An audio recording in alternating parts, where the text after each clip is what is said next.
성경에 보면은 예수님의 제자들의 이름이 다른 복음서에는 그 12명의 이름이 다 기록되어 있어요. 한 군데에. 그런데 요한복음에만 예수님의 12제자의 이름이 다 한 번에 기록되어 있지가 않고, 그 중에 안드레만 가장 먼저 그가 한 일에 대하여 기록한 것을 우리가 볼 수가 있어요. 이 12명의 제자들 중에서 단임 목회를 하다 보면 어떤 제자가 가장 마음에 들까 했을 때 담임 목사의 마음은 당연히 안드레지요. 안드레, 이 사람은 불평불만이 없어요. 전도도 잘해옵니다. 그리고 순종도 잘합니다. 그러면서 믿음도 있어요. 그래서 오늘 요한복음은 마태복음이나 마가복음, 누가복음에서는 집단적으로 예수의 12제자의 이름이 순서는 조금씩 바뀌면서 기록되어 있지만, 오늘 요한복음에서는 안드레가 등장을 해요. 특별히 오늘 요한복음 6장은 오병이어의 기적 이야기로 시작을 합니다. 예수님에게 나타나는 병고침의 능력, 예수님에게만 오면 고대 사회에서 치질, 피부병, 귀신 들림, 이건 얼마나 많은지 몰라요. 특별히 귀신 들림이라고 하는 건 옛날 사람들이 말합니다. 얼마나 가난하게 살았는지 쌀 6톨만, 7톨만 먹여도 귀신 들린 게 고쳐진대요. 그만큼 허해요. 너무 가난해요. 너무 가난하기 때문에 사람이 못 먹으면 헛개비가 보여요. 그리고 나중엔 귀신 들린 짓을 하게 되고, 정말 그때 귀신이 역사에서 미쳐버릴 때가 많이 있습니다. 그래서 한의학에서는 쌀 6톨만, 굳이 현미밥 먹을 필요가 없어요. 왜냐하면 소화 안 됩니다. 중금속이 더 많아요.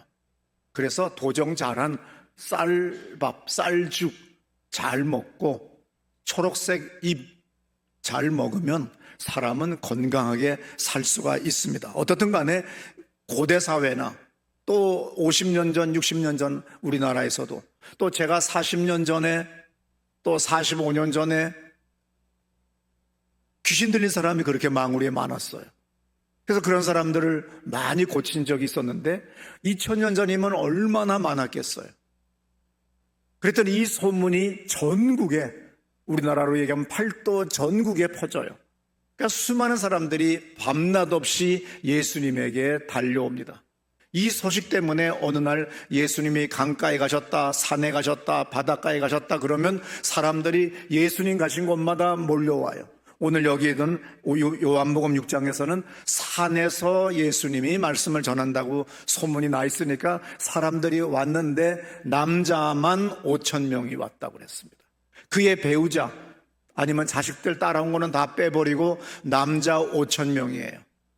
얼마나 주님의 능력이 많으시면 이 5,000명이 있는 들판에서, 광야에서, 사막에서 이야기를 할 때, 마이크 없이 이야기할 때 공기까지 사로잡아서 주님이 말씀을 하셨기에 모든 사람들이 명백하게 주님의 말씀을 들을 수가 있습니다.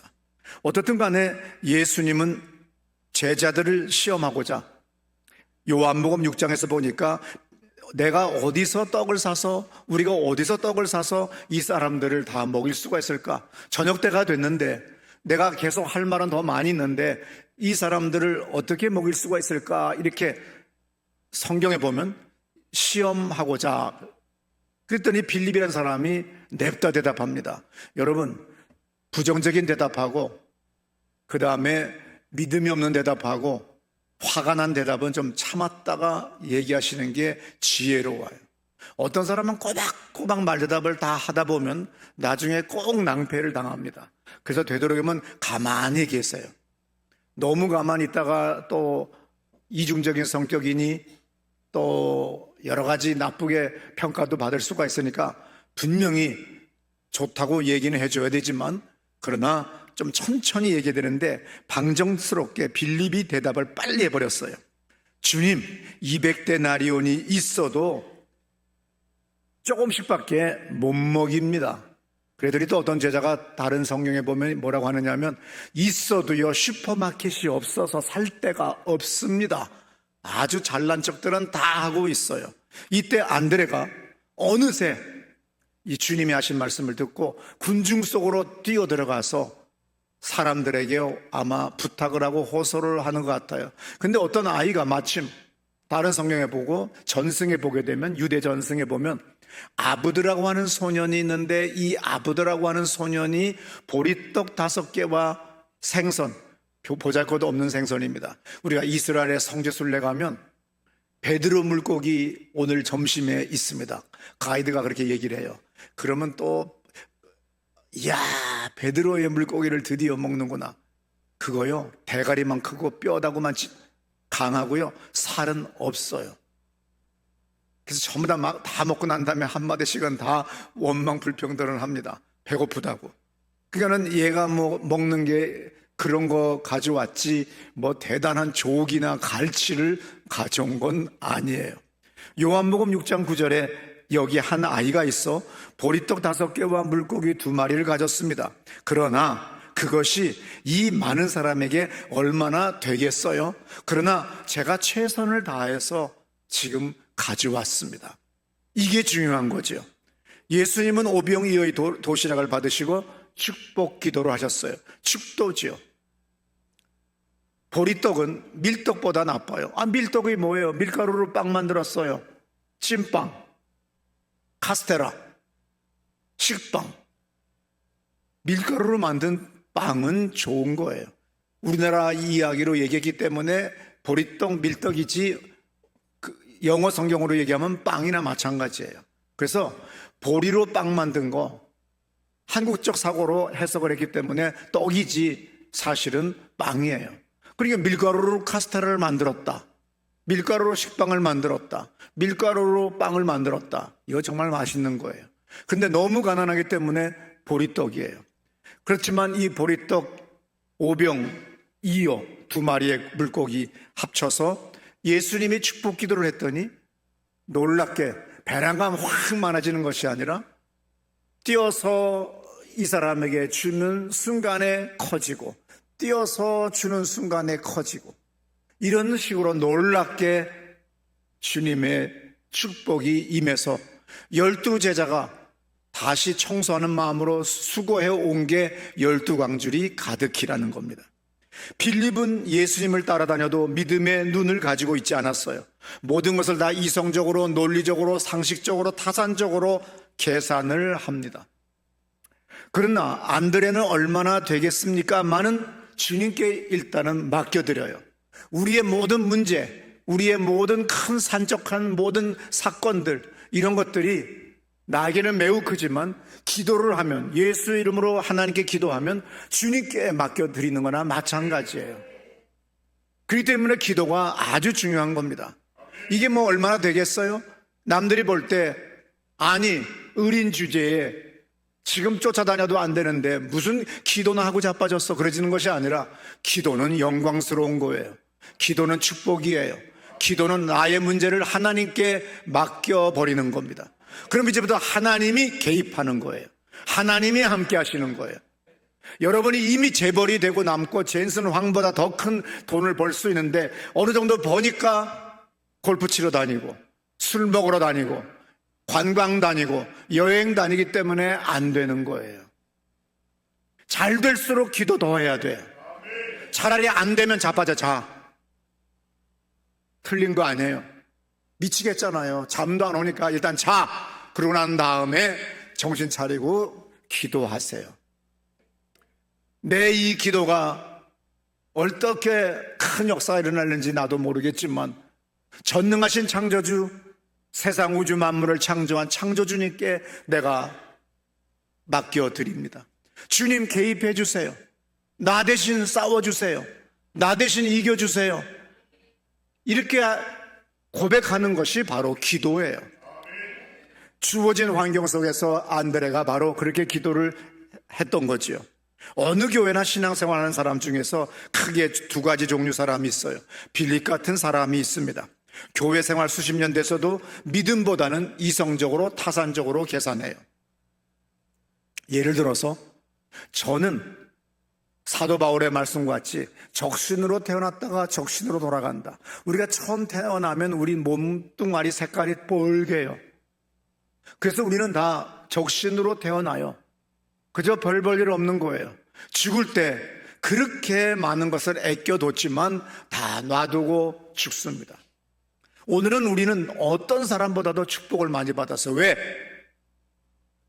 11월로 건너왔잖아요. 새로운 달을 왔어요. 그래서 우리는 어저께 새벽 기도를 했어요. 왜? 새로운 달을 맞이하여 새롭게 내가 출발하고자, 내가 첫 단추를 잘 꿰매기 위하여, 닫기 위하여 나는 주님 앞에 첫 시간을 드립니다. 이것이 바로 겸손한 사람, 신앙인의 자세인 거예요. 나는 적신으로 왔다가 적신으로 간다는 걸 알아요.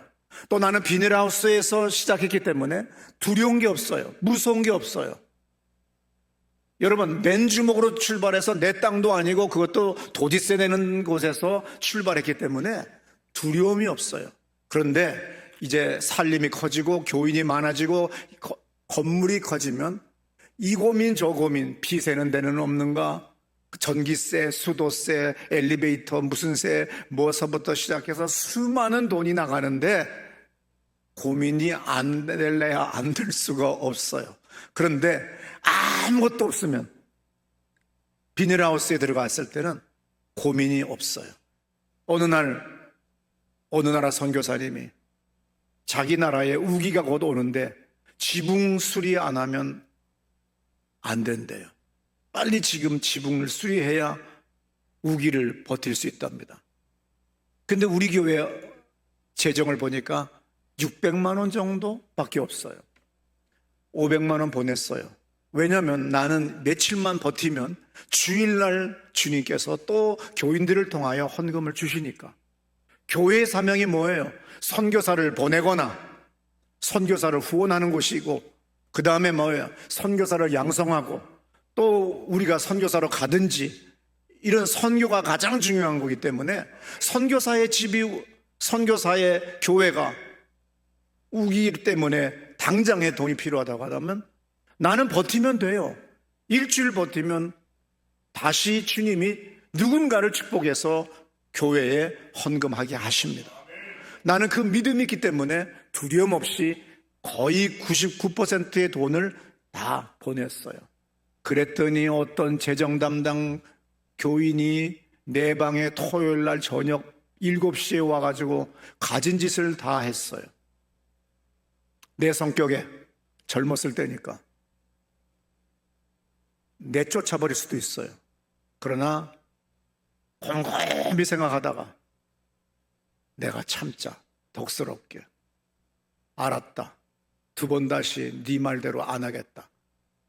자기한테 허가를 받고 보내야 되는데 일단은 내가 설교는 써야 되니까 내 방에 절대 토요일 날 밤에 오지 말라고 그랬잖아요. 그런데 꼭 내 방에 토요일 밤에 오는 인간들이 있어요. 설교를 써야 되잖아. 내가 지금 주보를 만들어야 되잖아. 주보팀 김응선, 옹은 계속 지금 본문이 뭡니까? 제목은 뭡니까? 오늘 사진은 뭡니까? 이 할아버지가 계속 전화하고 있다고요. 그러니 빨리 써야 되는데 이게 안 되는 거예요. 감동이 와야 되잖아. 그런데 이 성질은 더러워서 성질은 막 솟아나는 거예요. 한 달 있다가 재정 담당 바꿔버렸어요. 미친 짓 하는 거예요. 교회는 돈을 쌓아두는 곳이 아니라 돈을 흘려보내는 곳이에요. 여러분도 그러한 사고를 가지고 사셔야 돼요. 내가 돈을 흘려보낸다. 얼마나 쌓았다가 배란간 자빠져 죽어버리는 것, 급사하는 것보다는 내게 온 수천억의 돈을 다 흘려보내는 것. 온 세상에 모든 교회와 선교지와 가난한 사람들과 내가 속한 이 지역사회를, 커뮤니티를 위하여 돈을 많이 쓴 것. 이 사람이 위대한 사람이지 돈을 많이 모은 게 위대한 사람이 아닌 걸 깨달으셔야 됩니다. 아직도 70이 넘었는데도 불구하고, 60이 넘었는데도 불구하고 1000년 만년 살 줄 알고 계속 돈을 모으려고 하는데 아직도 정신 이상이에요. 그게 바로 치매기예요. 나는 내일 또 내가 살지 안 살지 몰라요. 그래서 항상 회개 기도하고, 그리고 난 다음에 주님께 안녕을 빌며 기도하고 잡니다. 아침에 일어나면 새로운 새날을 주셨기에 얼마나 벅참 감격인지 몰라요. 찬송가에 날마다 새롭고 새로우니 얼마나 찬송이 좋은지. 근데 왜 이 찬송을 이렇게 안 부르는지 몰라. 살아가는 동안 날마다 새롭고 새로운 거예요. 오늘 아침도 나는 일어나서 커튼을 열어 제치고 베란다에 나가서 숲속에 나무들이 가을에 잎사구를 떨구기 위하여 그 바람에 휘날리는 그것을 동영상을 부들부들 떨면서 아직도 속내를 입고서 찍는 거예요. 내게 새날을 주셔서 바람에 휘날리는, 그리고 햇빛에 반짝이는 저 나무들을 볼 수 있다는 것. 근데도 오만하여서 내일이 있을 줄 알고 10년 뒤가 있을 줄 알고 모아두려고 하다가 인색하다가 아무것도 못해요. 그래서 주님이 뭐라고 말씀하셨어요? 네 재물을 하늘에 쌓아두라고 분명히 말씀한 걸 믿으시기 바랍니다. 어느 교회나 신앙생활하는 사람 중에 두 가지 있다고 그랬죠 아까? 첫 번째는 빌립 같은 사람입니다. 남에게, 그 다음 사람은 다른 사람들, 안드레 같은 사람이죠.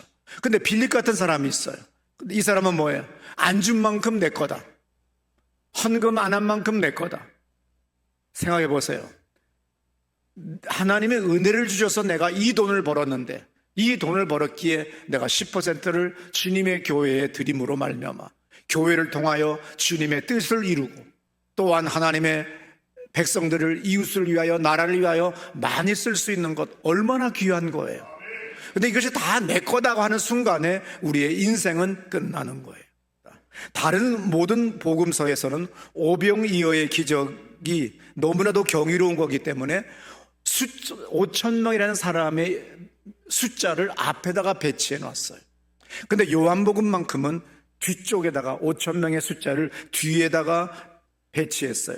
요한복음의 의도는 뭐냐면 유대인들과 믿음 없는 이들의 부정적인 반응을 말하기 위해서 숫자는 중요하지 않기 때문에 뒤에다가 배치한 걸 우리가 볼 수 있습니다. 또 한 사람은 교회, 또 한 사람은 믿음의 사람이죠. 믿음으로 사는 사람입니다. 안드레 같은 사람이에요.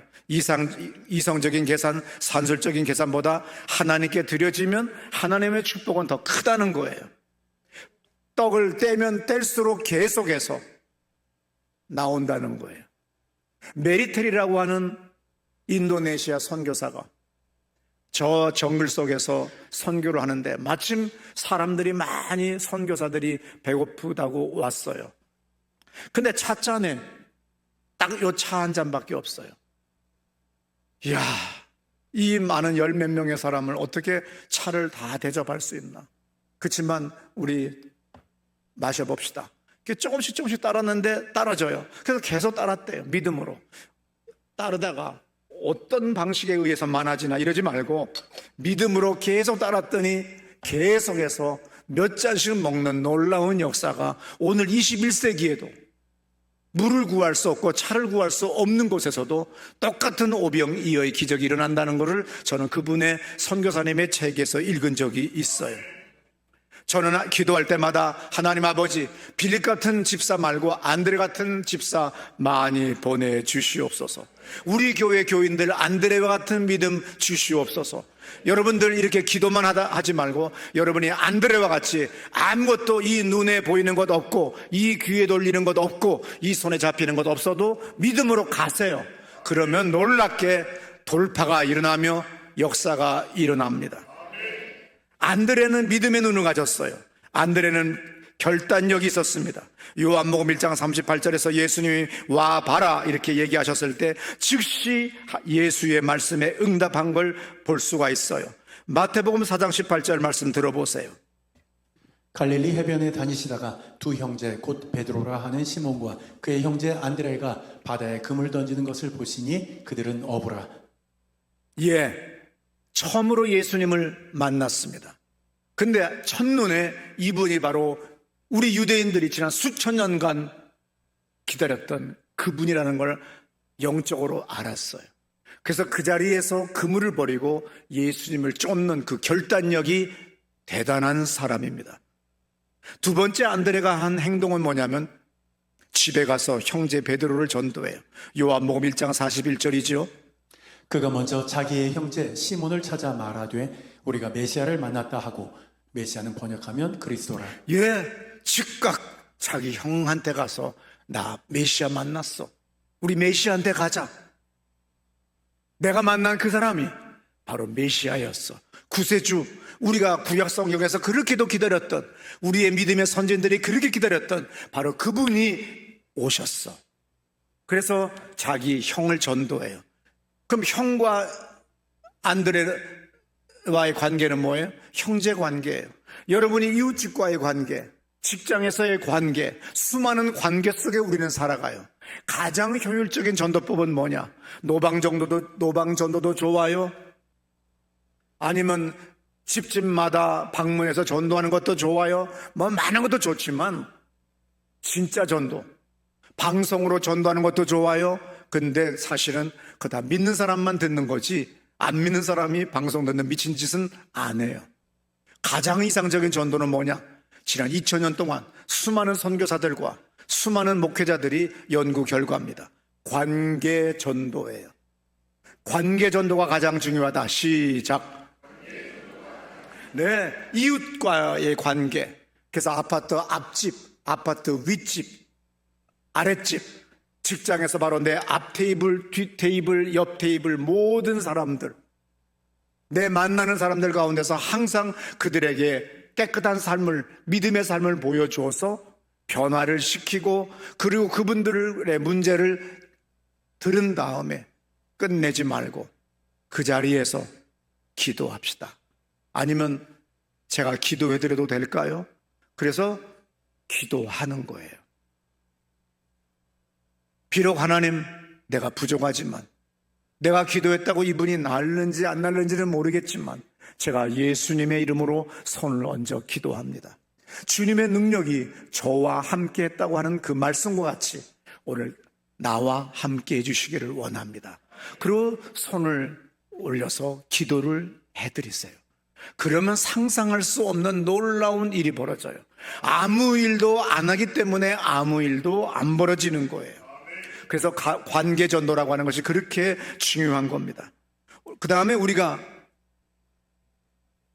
안드레한테 배울 것이 하나가 또 있는데, 안드레의 장점은 뛰어난 포용력이에요. 더불어 함께 살자는 넓은 마음입니다.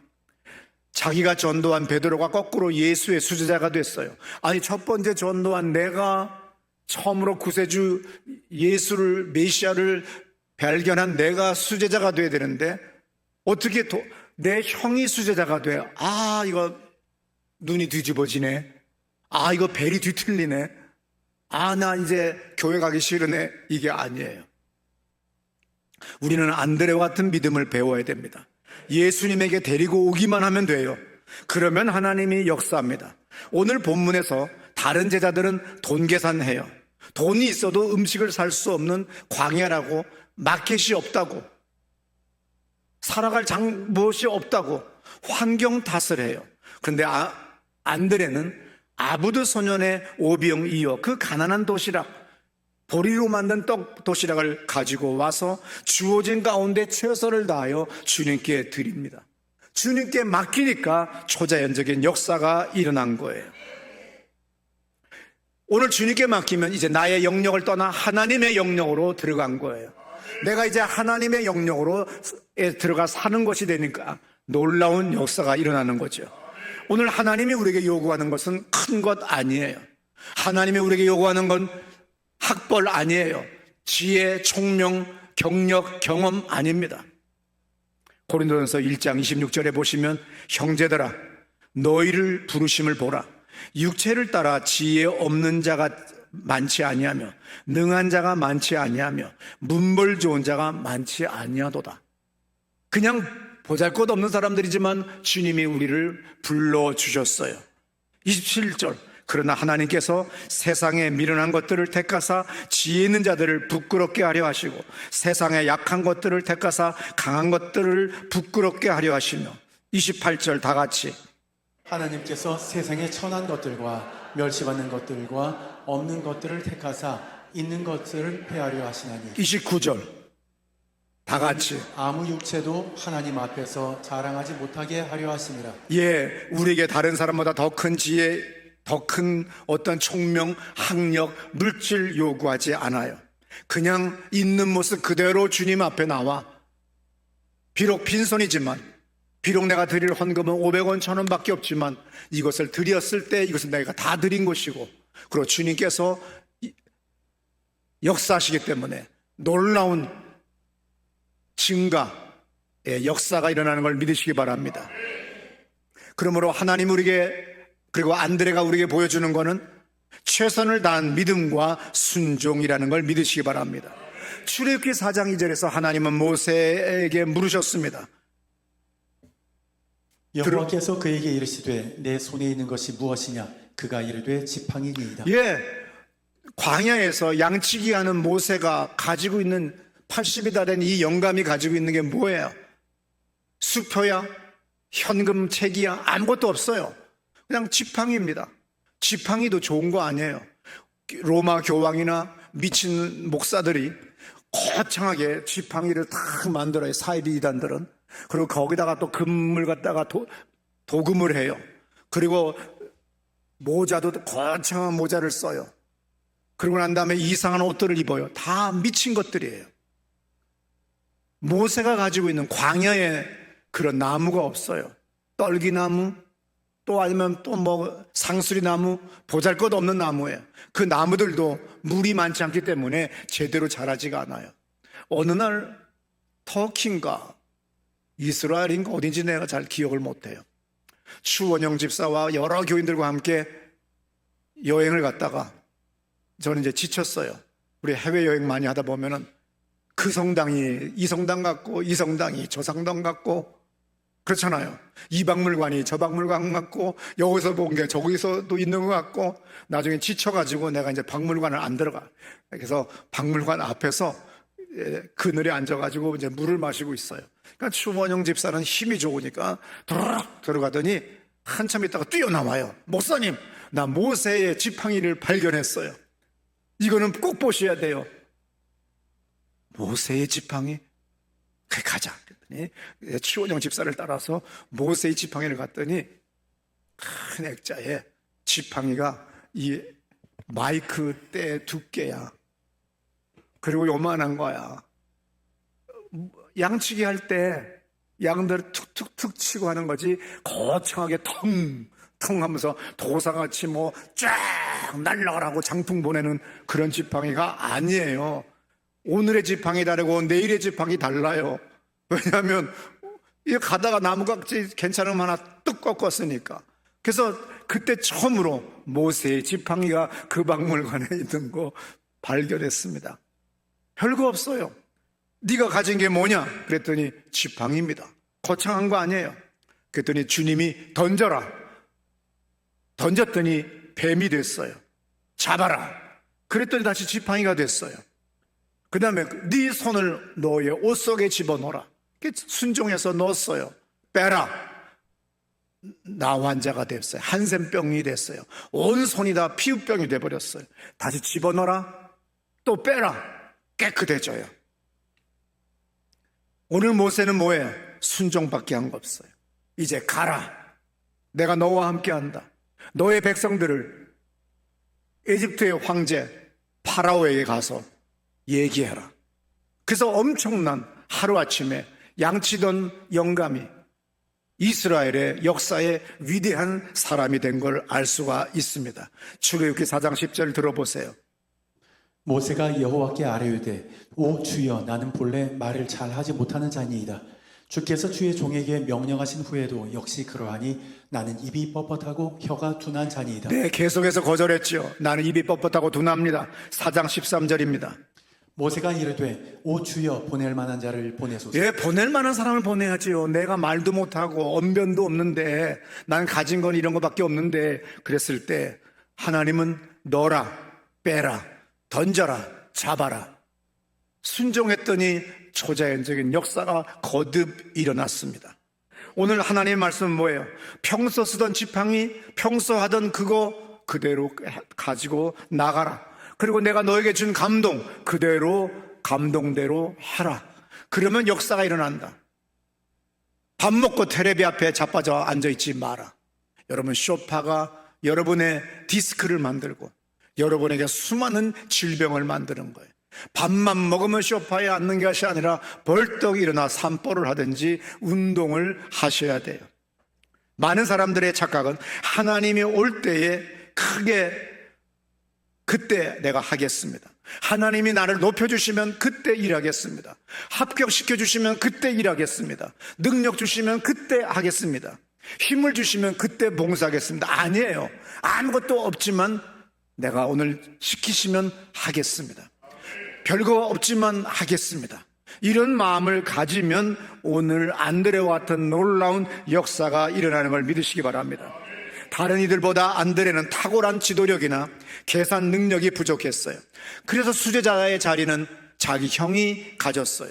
계산 능력이 부족해서 회계 재정 담당은 가롯 유다가 담당했어요. 그러나 삐치거나 시험 들거나 떠나지 않았어요.